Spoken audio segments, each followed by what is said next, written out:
Let's talk about derm. And you know what? Derm is kind of fun. And I promise you will make it through the rest of the afternoon. And so here's what I know about derm. Derm is a good news, bad news scenario. The good news is with regard to your exam, because I think these are some of the easiest questions on the exam to answer because they use those classic words and phrases. The bad news about derm is that when you see a patient in the clinic, it never looks like the classic words and phrases, right? So that's what makes derm difficult. And what I want you to do is be patient with yourself with regard to dermatology. Because I'll make a prediction right now. One of the last areas in your practice that really comes along that you feel confident when you nail a diagnosis is going to be in the area of derm. Skin is just hard. The same exact condition looks different on your skin than on mine. So keep that in mind and be patient with yourself.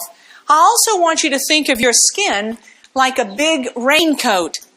Because as long as a raincoat is intact, it protects whoever is wearing it. If you get a tear in your raincoat, just like a tear in your skin, bacteria, especially bacteria on the outside, can get in and cause you big trouble. If you leave your raincoat in the sun too long, you'll end up with big trouble. So think of your skin like a raincoat. You need to protect it just as well. Here's where we're going to go for the next 50 minutes. I need to make sure that you know about some skin infections, especially bacterial ones, especially staph. I got to make sure you know what to do in case you get a bite question. You certainly will see bites in your practice. Everybody, it seems like I know, either has a cat or a dog. And at some point, they get bitten and they're going to come in to see you. You need to know about fungal infections. They are rampant right now. Why do you think? Because blood sugars, right? Because of elevated blood sugars. Then we're going to talk about two things that I really don't know what else to call, except skin things. These are things that are not really dermatologic, but the manifestations of them overwhelmingly on the skin, and this is a good place for us to talk about it. That's lupus because of the what? Butterfly rash, and also herpes zoster, which is shingles. I think you're going to see a question on the exam about shingles with regard to the immunization, for sure. So we'll talk about that. We'll look at skin cancer, 3 common forms of skin cancer, and then I don't know what to call the last section, except itchy things. And I'll tell you right now that the most miserable people I take care of are not people in pain. They are people who itch. People who itch are miserable. So my goal is to have you scratching before 4 o'clock. And so here we go. Let's talk about some common bacterial skin infections. Do you agree that this is typical cellulitis? You should. Cellulitis is always characterized by redness, which the picture doesn't show that greatly, warmth, edema compared to the opposite extremity. So cellulitis is something that I know you have seen and you will see again very soon. What is the purpose of this pen? The purpose of the pen is to mark around the area of redness. And when you mark around the area of redness, you need to tell your patient, look, you see my purple line? The redness goes beyond that. You need to call me. Why do you need to be called as the prescriber? Because you don't have them on the right antibiotic. When you have a patient with cellulitis on the right antibiotic and you see him back in 48 hours like you should, the redness won't be gone, but the redness is going to be decreased. And so that's always what you look for. Well, let's talk about how to manage it. Which antibiotic could be used to treat cellulitis in the previous picture? Well, the first thing you have to have is an index of suspicion of what the bug is. The most common bug in cellulitis, like you just saw, is staph, a methicillin-sensitive staph. 90% of the time it is. About 10% of the time it is strep. So if you are treating a gram-positive organism, it should make sense to you to use an antibiotic that has good gram-positive coverage, like a first-generation cephalosporin, like a cephalexin, Keflex, or something like Duracef. Excuse me. That type of cellulitis is very different than this type of cellulitis.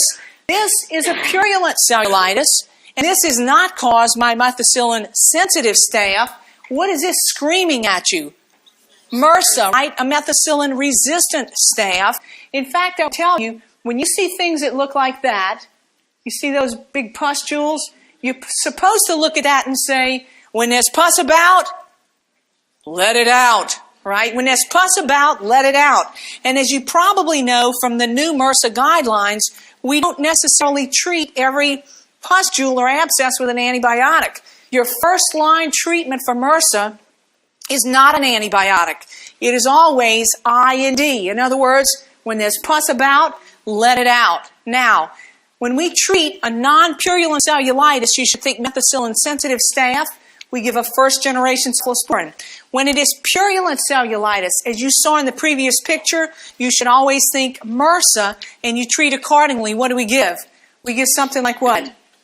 Bactrim. We give something like doxycycline. You may give something like clindamycin. You got it? So one of these will be what you will give. All right, so let's take a look at this one. Which antibiotics could be used to treat purulent cellulitis in the previous question? In the previous question, when it says select all that apply, this is what we look for. If it's a purulent cellulitis, what bug are you thinking of? MRSA, right? Can you use Keflex to treat MRSA? The answer is no. Can you treat Bactrim? Use Bactrim? Absolutely. Circle number 2. Could you use doxycycline? Yes, absolutely. And what about ceftriaxone? Never, right? Ceftriaxone, a.k.a. Rocephin, or in South Louisiana, sometimes we call it Rosafam, right? Rosafam. Never is used to treat MRSA. So what's your best answer? Circle number 2 and circle number 3. Everybody good? Yes. 48 hours, we bring these people back because honestly, if you've got them on the right antibiotic, they should be better. All right, you got this next question. Let's take a look. A 20-year-old plays in the college marching band. She's been bitten on the practice field several times by mosquitoes. Today she presents with pruritic bites on her legs and arms consistent with mosquito bites.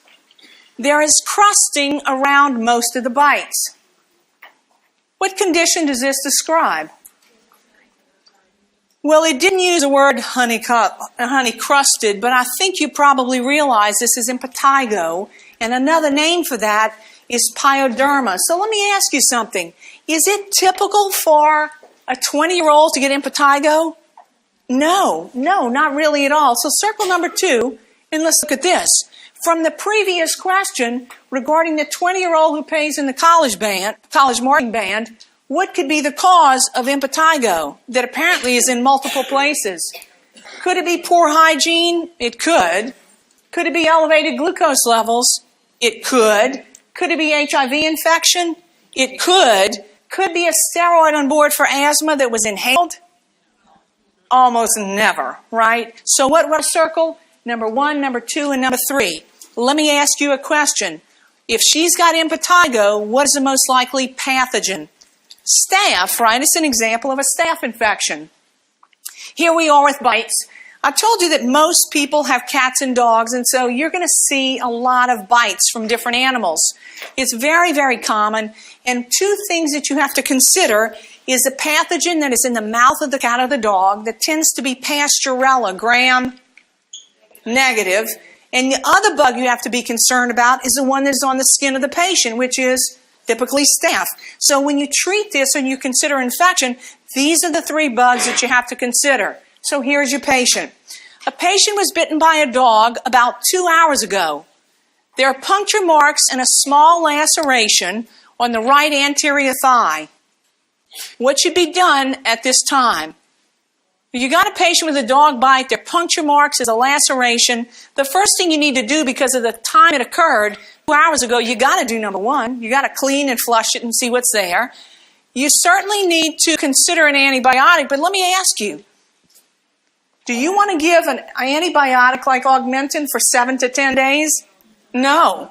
We're going to treat for prophylaxis. How long do we give an antibiotic for prophylaxis? 3 to 5 days. So number 2 is not correct because of the length of time you want to prescribe the antibiotic. Look at number 3. Order tetanus and rabies prophylaxis if needed. Is that reasonable? Absolutely. Look at number 4. Suture the lacerated area. Never. Why?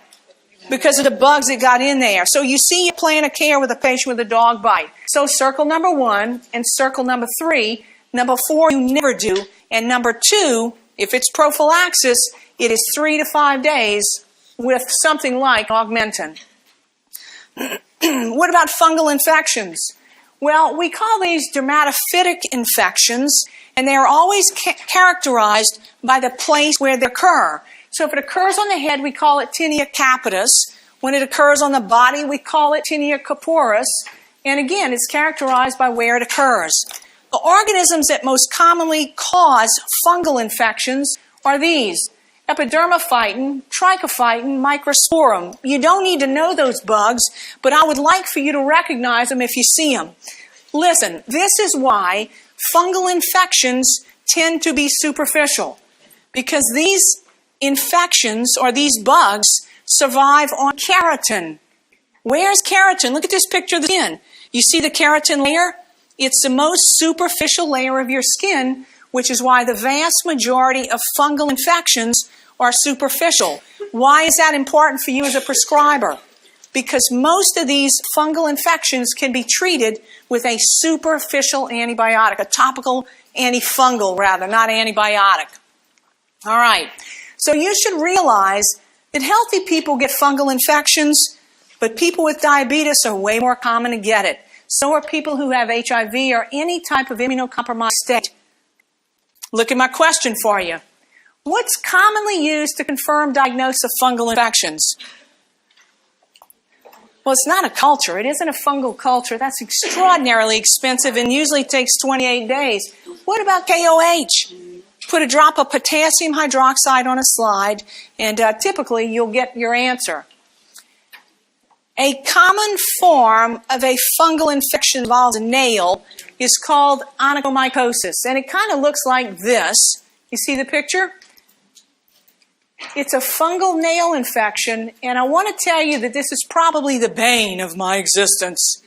We see loads of fungal nail infections in South Louisiana because of warm, humid conditions, and probably because we have loads of diabetics. It is extremely difficult to clear these infections. The best choice we have is a drug called terbinafine. When you look at efficacy rates with the oral antifungals, this one has the highest. But I want you to look that even if patients take it exactly like you prescribe it, you still only have a 73 to 79% cure rate. So you need to tell patients that ahead of time. Even if we give this our best shot, we still might not be able to clear your fungal infection. With regard to oral antifungals, you remember this morning we talked about the statins and watching out for drug-drug interactions? When you give a patient an oral antifungal agent, you better be on high alert for two things. One is potential for hepatotoxicity, because these drugs are heavily metabolized in the liver. And the other thing you always watch out for is the potential for drug-drug interactions. When a patient has a nail fungus, topicals are very poorly effective, all right? So we use them, but to be honest with you, our best shot is with an oral agent. Everybody good? So these are hard to get rid of.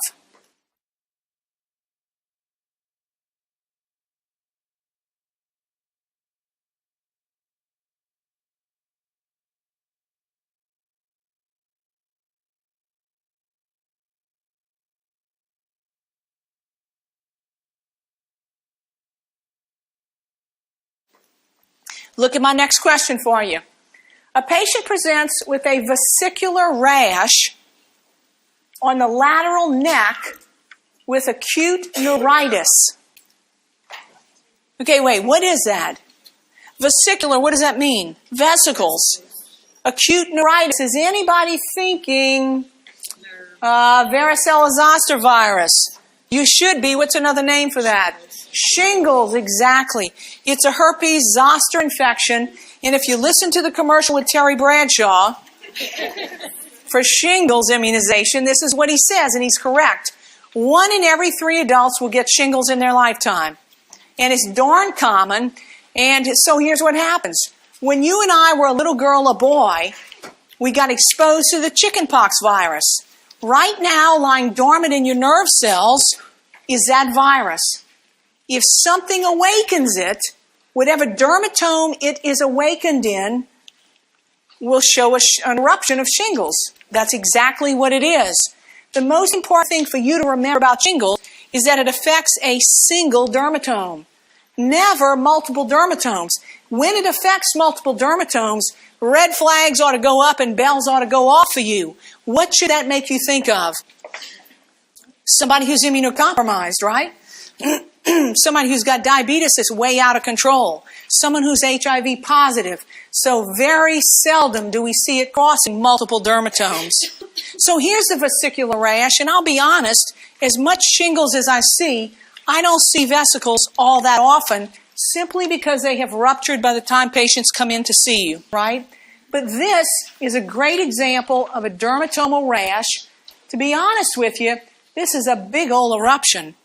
Typically, shingles is one of these little eruptions, and it causes a load of pain. So to see this in this big dermatomal pattern, I know right away this man is going to be in a world of hurt. You know why else I know it?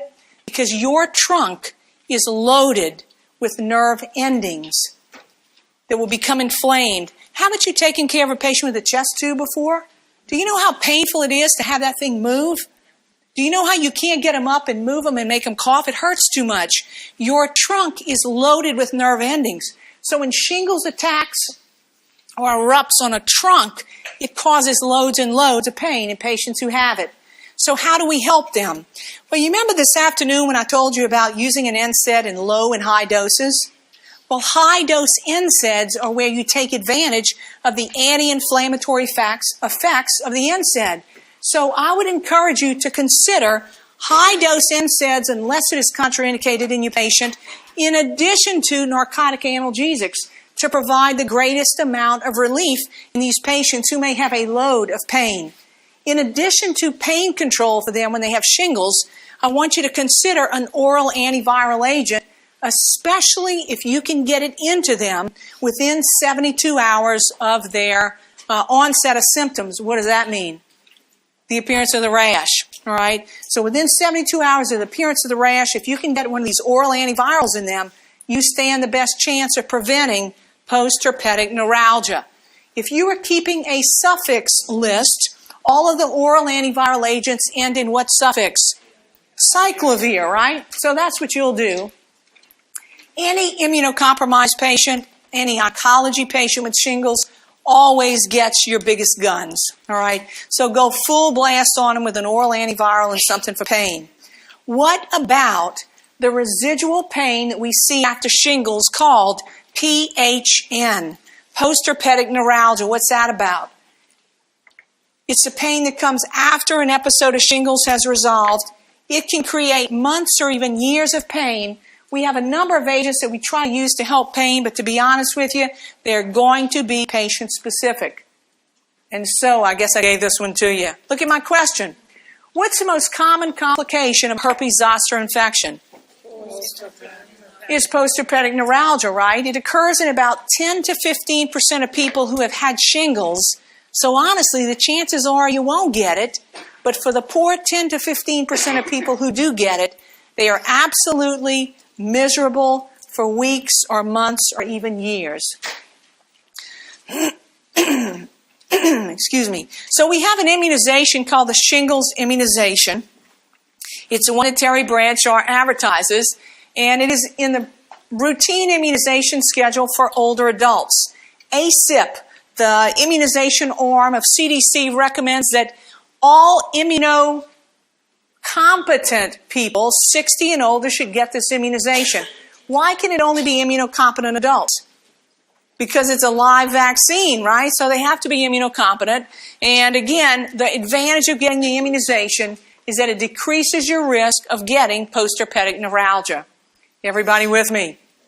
Let's talk about lupus. Lupus is one of those things that really isn't a dermatologic problem, but derm is a good place to talk about it because of the famous butterfly rash that many of these patients have. Lupus, as you well know, is a chronic inflammatory disease that affects not just the soft tissue, but the joints as well. So when a patient comes in with joint complaints, you build your differential. But when they come in with joint complaints plus myalgias and soft tissue pain, you have a different differential that you must build. And what will be in that differential is lupus. Now, who gets this? It's way more common in women, and it is way more common in women of childbearing age, so 20s and 30s. So take a look at the symptoms of lupus. If you were to look at the symptoms of lupus, every single book you open up tells you the most common symptom is fatigue. I hate that complaint. I hate it, and you will too, because loads and loads of people, if I were to ask the first 4 people on this row, are you tired? You tired? You tired? Every one of them say, oh, I'm exhausted. Amelie, I'm so exhausted. So fatigue is one of those complaints that really you got to try to get to the bottom of. But look at what else a patient with lupus has. They have joint aches, especially in the hands, and they have myalgias. 90% of them have that complaint. Do you see why that was in our differential with rheumatoid arthritis? You get it? So joint aches and pains. Their eye involvement can occur with lupus. You certainly can see the butterfly rash. Patients who have lupus often have oral and nasal ulcerations. Are they painful or painless? Painless, right? And you can just look and see a number of issues that we see in our patients who have lupus. The reason we're talking about it in derm is because of the butterfly rash. This is a much better picture to me than the one on the right. But honestly, and invariably, when a patient tells you they've had one of these, they never have the rash when they come in to see you. What I would encourage you to do is get them to take a picture when the rash is very prevalent and get them to email it so that you can scan it into their medical record. Let me ask you something. When is this rash most evident? After they've been out where? In the sun, right? It's a photosensitive rash. So that's one of the questions that you ask them. There is something called discoid lupus that is very different from systemic lupus erythematosus, the real lupus that we just talked about. Discoid lupus is something that we see on the skin. And so you may see things that look like this. And I'll be honest with you, I had a patient not very long ago who had or has discoid lupus. And she began to present with symptoms of joint aches and myalgias. And I ran some more blood work on her, and I said, I really think you have lupus. She said, oh, no, I already have lupus. I have discoid lupus. And I said, no, I think you have a different kind of lupus. It's the one that involves joints. And so she said, so what you're telling me is now I got lupus on the inside and outside? So I kind of said, yeah. She said, well, let me ask you, you think the lupus inside of me is coming out? Or the lupus on the outside is coming in? So I don't know. But discoid lupus is lupus on the outside. SLE is lupus on the inside. I don't know if it comes or goes, but she's given me something to think about. I'll leave it at that. So here's your patient. It is a 25-year-old female who is suspected of having lupus. Lupus is characterized by what? Well, lupus is characterized by number 4, the production of anti-nuclear antibodies, which is a clue to you about a test we usually order. A test that might help you rule in or rule out lupus may be an ANA. Now listen, don't order ANAs without a darn good reason, and here's why. If we were to get an ANA on everybody in this room, I will bet you that we would find a very healthy person in this room who's got a positive ANA. Because we have lots of false positives. Once you order a test, you're going to have to be prepared to explain the results to the person that you ordered it on. So unless you have a really good reason, don't order an ANA because there are a lot of false positives. A false positive might be a 1 to 40 titer, maybe a 1 to 80. But once you get a titer of 1 to 160 or greater, that person deserves a seat in a rheumatology office. You got it? So 1 to 160 means you got something going on. But it is not unusual to get a much lower, maybe false positive, ANA titer. When do we see those lower titers?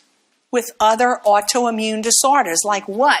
What about Sjogren's syndrome? What's the characteristic finding in a patient who's got Sjogren's? Dry mouth, dry eyes, exactly. So again, this is very, very complicated, and that's why there's a whole field called rheumatology that deals with patients who have all these different symptoms. All right? So what's your bottom line? Please get them referred. What about acne rosacea? Face, cheeks? Acute or chronic? Chronic. How do we treat acne rosacea? A topical, like what? Metronidazole. If you were to use an oral, what oral would we use to treat acne rosacea? A tetracycline, right? So topically, we usually use metronidazole. If you give something orally, it may be a tetracycline, but that is a chronic skin issue. Let's talk about skin cancer. And obviously, this is what happens if you leave your raincoat in the sun too long. And there are three common types of skin cancer that we need to talk about. One is called squamous cell carcinoma. And you know the most common place for this to occur is on sun-exposed areas of the skin. Most common place, as you would imagine, is on the head and neck. In fact, more than 50% of squamous cells can be found on the head and neck. But obviously, anything that is exposed repeatedly to the sun, you can see squamous cell growing. I would tell you that a common place in a smoker with squamous cell is on the lower lip. So what I want you to do, if you see a lesion that looks suspicious, I want you to take a sterile tongue depressor and I want you to scrape the lesion very gently. If the lesion bleeds, that lesion automatically rises to the level of a suspicious lesion because a common characteristic of squamous cell is that it bleeds very easily. Now, here are some pictures of squamous cell, and I want you to note that it's difficult to diagnose because, man, look at all these different presentations.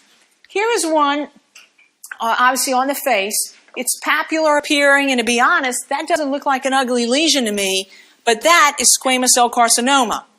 Look at the one underneath it. It was scraped very gently. You can see how it bled. That is a common characteristic of squamous cell. Look at this poor old guy.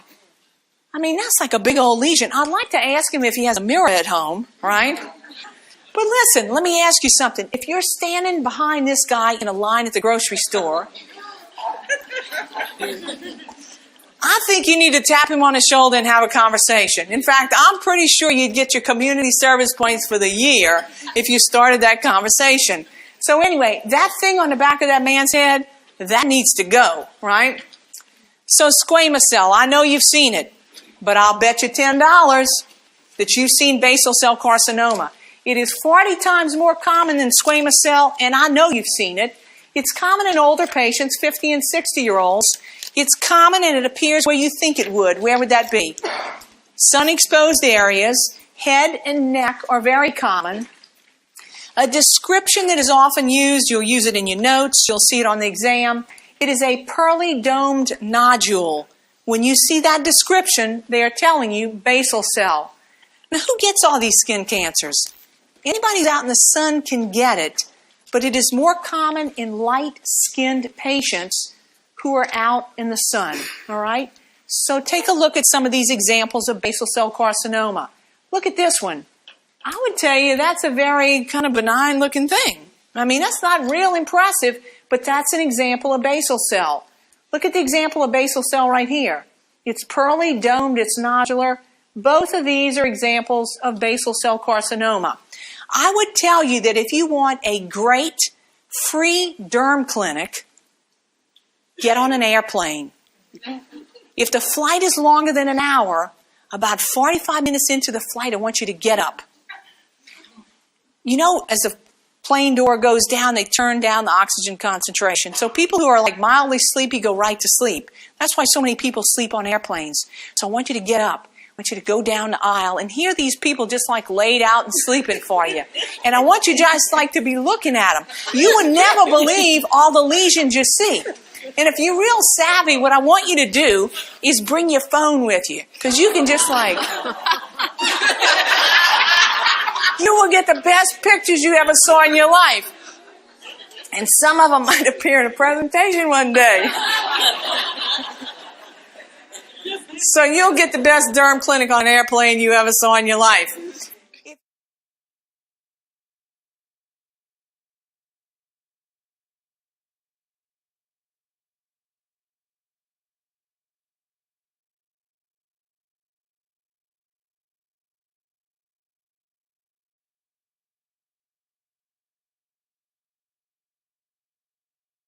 If you could pick the kind of skin cancer you were going to get, you would never pick this one. This is malignant melanoma.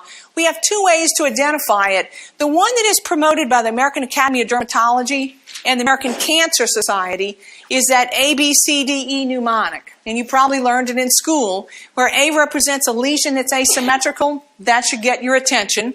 If the border B is irregular, that should get your attention.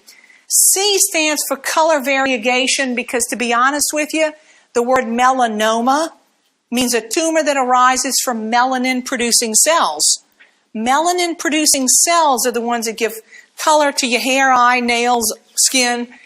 If there's different colors there, then that should get your attention. The D stands for diameter, and an easy thing to remember is that the diameter of a pencil eraser is about 6 millimeters. If somebody has a lesion that is larger than a pencil eraser, it needs to go. All right, that's way too big. And then finally, the E of the ABCDE mnemonic stands for either enlarging, like they'll tell you, yeah, this has grown, just like over the last few weeks it seems like it's bigger, or one that is evolving. All right, so that's what the ABCDE mnemonic stands for. There is another one that came to us from Europe. It's that Glasgow scale, and again, it looks for 7 different things that may indicate malignant melanoma. And I would tell you, either one of these probably is a good way to go. Both of them together may help you identify more malignant melanoma. And so look at some pictures of malignant melanoma. One of the things that gets my attention about this one on the left, obviously, is that it's discolored. The thing that I really don't like about the lesion on the left is I can't tell where it starts and where it stops. If you have a poorly demarcated lesion, it never makes me feel good. Look at the one on the left. Obviously, the dark color will get your attention. It is obviously asymmetrical. It's got raggedy borders. And what in the world is going on here? This is not a good lesion, and that certainly represents malignant melanoma as well. Anytime you suspect one of those lesions, you need to get the patient out. They need to go see somebody who's got the expertise and the tools to remove that lesion and figure out what it is and what needs to be done as far as margins and depth with removal. All right? So, I got 10 minutes to make you itch. You ready? Let's talk about itchy things. And I'm going to start out with a couple of questions for you, and here's the first one. Your first patient is a 66-year-old who has Parkinson's disease. What's a common skin manifestation of Parkinson's disease? It happens to be something that we see loads of, and it is called seborrheic dermatitis. You got it? Number 2, circle it. So how might this manifestation be described? Look at how it is described. It is a scaly, greasy rash, which if you think about those 2 words, they almost mean the opposite. If you want to see good seborrheic dermatitis, go find a patient with Parkinson's disease and you will see it on the face or around the scalp. It is very, very evident. It's scaly, but at the same time, it is greasy. And not my best picture, but this is seborrheic dermatitis. It's scaly, but when you look at the skin is very greasy at the same time. What do we call seborrheic dermatitis of the scalp?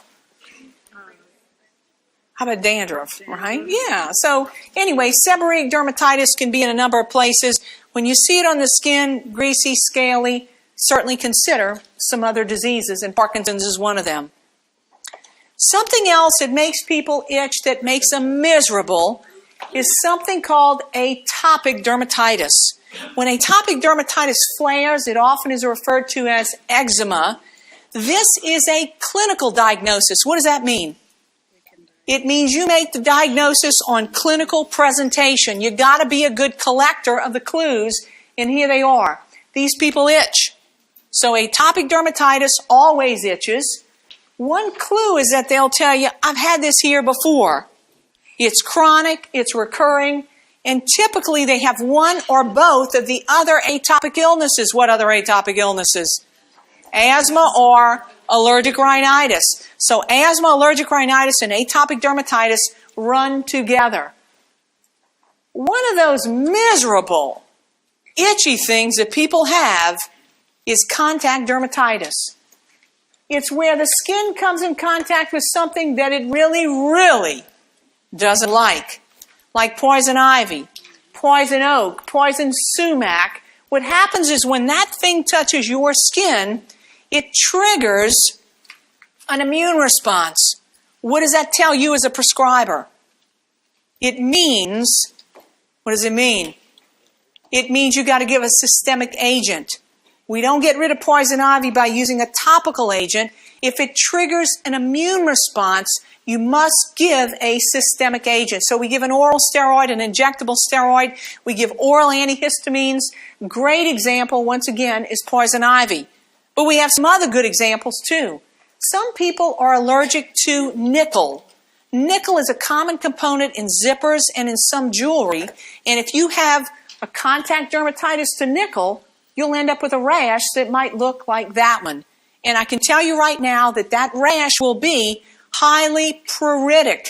So patients are going to come in to see what they can do to get rid of it. This type of eczema is miserable for poor people who've got it. It's called dyshidrotic eczema. It's a vesicular dermatitis.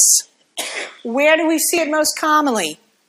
The palms of the hands, especially inside the fingers, and also we can see it on the soles of the feet. You have seen patients who have had this, you remember? That is dyshidrotic eczema, and it is miserable. Now let me ask you, anytime you see somebody who's got itching on the insides of the fingers, what else should be in your differential? Scabies, exactly. So you need to get a good history in this patient who's got dyshidrotic eczema, and honestly, once you look at it, you'll rule scabies out pretty quickly. Of all the things that can make you itch, some of those skin things can do it, but a lot of systemic problems can occur as well. The two I think of right off the bat are renal patients and hepatic patients. If you've taken care of renal patients, you know they itch. You take care of people with hepatitis, you know they itch. So sometimes the cause of itching is going to be something systemic. I'll tell you, you got to put on your detective's cap to figure out what in the world is going on with these patients. But honestly, they are miserable. So get a very good history. Something else that is a chronic skin disorder is psoriasis. And psoriasis isn't just something we see on the skin like that. Psoriasis can be systemic. It can produce a number of other symptoms. So a common characteristic of psoriasis is that it is bilaterally symmetrical, which means if you find it on the right knee, you'll find it on the left. A common place for psoriasis to occur is in the canal, the ear canal. And all I can do is look at this poor lady and think, I hope she never has to wear a hearing aid. Because if she does, as a hearing aid rubs on the inside of her ear, it will make her miserable. She will never be able to keep it in her ear. These people itch and they always have their fingers in their ears because their ears itch so much. Another common presentation of psoriasis, instead of silvery scales as you just saw, is plaque psoriasis. And it looks like this. This patient, I'll tell you right now, needs to go to derm. This patient needs a dermatologist because they are going to need a systemic agent that you won't feel comfortable prescribing in primary care. Look at this guy. Silvery scales, and while I think I could probably make it go away, I am not going to touch this guy with a steroid. Why not? Because it's on the face. And I know that to get rid of psoriasis, I am probably going to have to use a high-potency steroid cream or ointment or something. What do you know about steroids on the face? 2 rules. 1, always use a low-potency steroid on the face if you do it at all, and never longer than 5 days. How come? Because this is what happens when people get exposed repeatedly to steroids that are topical. White people turn brown, and brown people turn white. That's what happens, and you don't want that happening on anybody's face. So really, I'm sending this guy to derm. How do we help him? You have to consider that this is a chronic skin disorder, and it's not going to go away quickly. You have to teach these people to keep their raincoats in good condition. You got it? They need an emollient to keep their skin well hydrated. What's an example of an emollient? Lubriderm, Eucerin, Cetaphil. You got it? Any of those are examples of good emollients. How do we manage these patients? We use a topical steroid, right? Topical steroids for small places or areas of psoriasis. When you got plaque psoriasis or in multiple areas, a topical steroid is certainly not going to get it. You will need a systemic agent like maybe methotrexate or something that derm is brave enough to prescribe. Everybody good? Let's look at this next question. A topical steroid may be appropriately delivered to the thin skin of an older adult via what? Okay, wait, what is she talking about? What do you mean delivering a steroid to an older adult? What I am talking about, and I want you to write on the side of this question, is this word, vehicle. Vehicle. A vehicle is what you put the drug in. So you can put 2% hydrocortisone in a gel, and it'll be way more potent than 2% hydrocortisone in a lotion. So listen, what I'm asking you right now is about the potency of a vehicle, which when you prescribe dermatologic agents, you got to know about. How do we deliver to an older adult with thin skin? We use the weakest vehicle. Which example is the weakest vehicle? It's a lotion, right? So a lotion is what we use in older adults and in infants to deliver a drug to the skin. If you were going to order these vehicles, the least potent is a lotion. Put a number 1 next to it. The next most potent of your vehicles is a cream. Put a 2 next to number cream. The next most potent of your vehicles is a gel. Put a number 3 next to it. If you want to pound a drug into the skin, you put the drug in an ointment, which is why antibiotics are always in ointments. Neosporin ointment, triple antibiotic ointment. Why do we put it in an ointment? Because an ointment drives the drug into the skin where you need it to do its job. You got it? In an older adult or an infant, we don't want to do that. If you have to treat something on a scrotum, you use a lotion, you never use an ointment. You got it? So knowing about vehicles with dermatologic preparations is very important.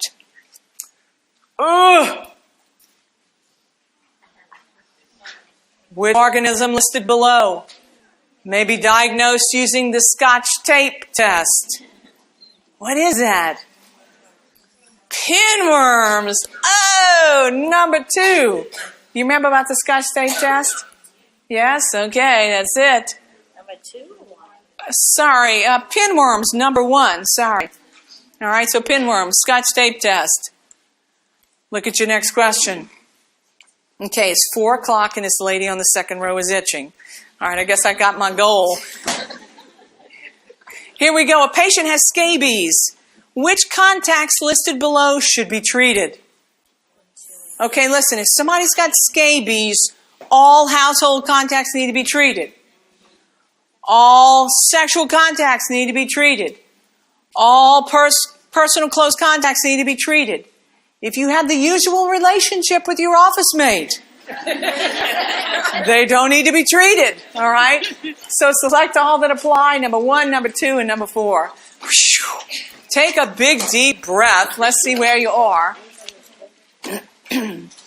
So I think that if you know the answer to these, 14 or 13 questions, I think you'll nail your derm questions on the exam. Let's go through them and see where you are. I want to know what dermatologic condition is associated with these things. Look at number 1, honey-colored crusts, impetigo. Number 2, we didn't talk about. It is the Herald patch. What disorder? Pityriasis rosea, right? Pityriasis rosea. Some people abbreviate that PR. Number 3, the Christmas tree pattern rash. What's that one about? PR, pityriasis rosea. Remember the Herald patch? It appears on the trunk. It looks like a fungal infection, like a tinea corporis. It precedes a generalized Christmas tree pattern rash, usually by about a week, and it goes away when the rash comes out. All right. So if you're not familiar with it, I would at least look it up. These walk into your office, a few times a year. Look at number 4. What do you think of with burrows? Scabies. Look at number 5. A well-circumscribed lesion found on the trunk. What do you think of? A well-circumscribed lesion found on the trunk. I'm thinking of tinea corporis, like with a fungal infection. But you know what else I'm thinking of? A harrow patch, like with PR. So those two would be common. They would rise to the level of things that I would think of initially. Look at number 6. We didn't talk about that, but a sandpaper textured rash. A strep infection, exactly. Number 7, a pearly domed nodule. What are you thinking of? Basal cell carcinoma. A bright, beefy red rash. What are you thinking of? We did not talk about this hour, but we talked about it earlier today. A bright, beefy red rash is typical of a candidal infection. Candida albicans. Where do we see that? In the diaper area of infants or in older adults if there's a diaper. It's bright, beefy, it's angry, it's red looking. So a bright, beefy red rash, typically Candida. Look at number 9, silvery scales. What are you thinking of? Psoriasis. Look at number 10, a bullseye lesion. Yeah, Lyme or Lyme apostrophe S disease. You'll see it both ways in the literature. What about nits? Head lice, right? Not headlights, but, head lice. What about plaques? What disorder? Psoriasis, exactly. Number 13 is a dermatomal rash. What disease? Shingles. And find the butterfly rash. Lupus, exactly. All right, I think we're there.